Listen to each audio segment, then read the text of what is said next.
अभिवादन स्वीकार कीजिए। ब्रजेश मिश्रा का आप देखना शुरू कर चुके हैं द डिबेट। बहनों भाइयों, आज हम बात करेंगे मनीष गुप्ता हत्याकांड की, जिसका कत्ल पुलिस ने कर दिया।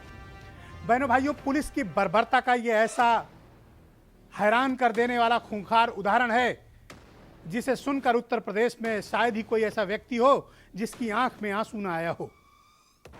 मनीष गुप्ता हत्याकांड ने यह फिर से साबित कर दिया है कि उत्तर प्रदेश की पुलिस अपने नागरिकों के साथ किस प्रकार का आचरण और व्यवहार करती है और किस दरिंदगी की हद तक जा सकती है। आप कल्पना नहीं कर सकते, रोंगटे खड़े हो जाएंगे जब आप मनीष गुप्ता के साथ हुई बर्बरता को सुनेंगे, जानेंगे, समझेंगे और देखेंगे। एक व्यक्ति, एक व्यापारी जो कानपुर से अपने दोस्तों के साथ गोरखपुर घूमने और गोरखपुर के विकास का मॉडल और वहां पर पर्यटन के उद्देश्य से गया था, पुलिस ने होटल में उसके कमरे में घुसकर पीट पीट कर उसकी हत्या कर दी और मामले को दबाया गया, छिपाया गया, परिवार को डराया और धमकाया गया। जिलाधिकारी और एसएसपी लगातार दबाव बनाते रहे कि एफआईआर न करिए। यह अपने आप में एक ऐसा उदाहरण है जहां पर पुलिस से लेकर जांच अधिकारी से लेकर न्याय पाने तक एक परिवार को लगातार संघर्ष करना पड़ रहा है। ऐसी घटनाएं विचलित करती हैं और ये बताती हैं कि जब आप अपने घरों से बाहर होते हैं आप किस कदर असुरक्षित हैं और जिन पर सुरक्षा का जिम्मा है वो किस प्रकार से हत्यारों का खौफनाक बदमाशों का रूप अख्तियार कर लेते हैं। इंस्पेक्टर जगत नारायण सिंह और उसकी टीम ने रामगढ़ताल गोरखपुर में होटल में घुसकर जिस प्रकार से व्यापारी मनीष गुप्ता की निर्मम हत्या की है, उसके उदाहरण आपको उत्तर प्रदेश में ऐसे कई मिलेंगे। लेकिन यह घटना हर किसी को रुला गई। हर मध्यम वर्ग के उस परिवार की आंख में आज उत्तर प्रदेश में आंसू हैं। मनीष गुप्ता के बच्चे सवाल पूछते हैं, उनकी पत्नी सवाल पूछ रही हैं, आखिर उनका कसूर क्या है। हाल ही में मनीष गुप्ता ने ऐसा बताया गया कि भारतीय जनता पार्टी ज्वाइन की थी, नोएडा में कारोबार करते थे, कोरोना लॉकडाउन के बाद वो कानपुर आ गए थे और आज उनका परिवार इंसाफ के लिए गली गली भटक रहा है। अब तक हत्यारे इंस्पेक्टर और उसके साथी पुलिसकर्मी अरेस्ट नहीं हुए जब मैं आपके साथ अभी डिबेट में हूं।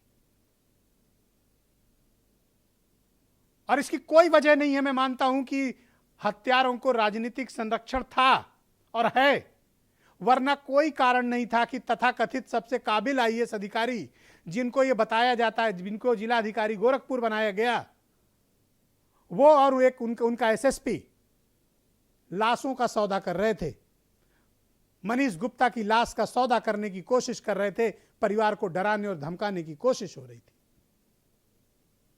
अगर उनको संरक्षण नहीं था तो ये डीएमएसपी किसके इशारे पर और किसके कहने पर गए। उत्तर प्रदेश में इंसाफ पाना बहनों भाइयों आसान नहीं है। मैं हमेशा से ये बात कहता आया हूं। कुछ लोगों को मेरी बातें बुरी लगती हैं, कुछ लोगों को चुभती हैं, पर जिन पर बीतती है उनसे जरा पूछिए। उनके आंखों से निकलते आंसू ये बताते हैं कि पीड़ा का स्तर कितना बड़ा और भयानक है और दर्द देने वाला है। क्या मनीष गुप्ता का परिवार इस त्रासदी को कभी भूल सकता है? क्या आप उत्तर प्रदेश के जिन शहरों में जाएंगे, जिनके घरों के लोग, क्या अब रात में आपके होटल में दबिश पड़े और आपको कोई पुलिस पीट कर मार डाले तो आपको बचाने वाला कौन होगा? क्या बीत रही होगी इस परिवार पे? आप कल्पना करिए, आपकी आंखों से आंसू बंद नहीं होंगे बहनों भाइयों। जिनके खिलाफ कठोरतम कार्रवाई की अपेक्षा की जाती है, उनको बचाने की दुस्साहसिक कार्रवाई हो रही है। पुलिस ट्वीट करती है कि कोई भी एक्शन आफ्टर इन्वेस्टिगेशन होगा। पोस्टमार्टम रिपोर्ट दरिंदगी की कहानी को बयां करती है कि शरीर के किसी हिस्से को छोड़ा नहीं, इतना मारा गया है मनीष गुप्ता को। क्या कसूर था उनका? गोरखपुर का विकास देखने गए थे, देखने देते, पता चलता कि एक शहर में विकास क्या हुआ है। अब क्या लोग गोरखपुर जाएंगे? जाने का कोई जोखिम उठाएगा? मुझे लगता है नहीं उठाएगा। कौन उठाना चाहेगा?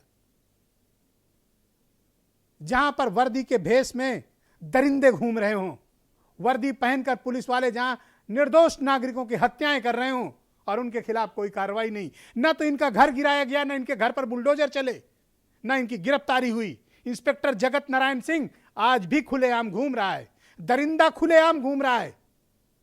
समाज के भीतर यही असुरक्षा की भावना करती है और मैं हैरान हूं, अचरज में हूं। मैं चाहता हूं पहले कुछ बयान सुने, फिर मीनाक्षी गुप्ता खुद बताएंगी कि किस पीड़ा से, किस तकलीफ से वो गुजर रही हैं और क्या झेला है उन्होंने। अब उनके सामने पूरी जिंदगी पड़ी है, उनके अनाथ बच्चे अब क्या करेंगे, मेरी चिंता इस बात की है। कुछ बयान सुनिए। इस होटल ही में मेरे हस्बैंड का खून हुआ है, एक पुलिस वाले ने किया है।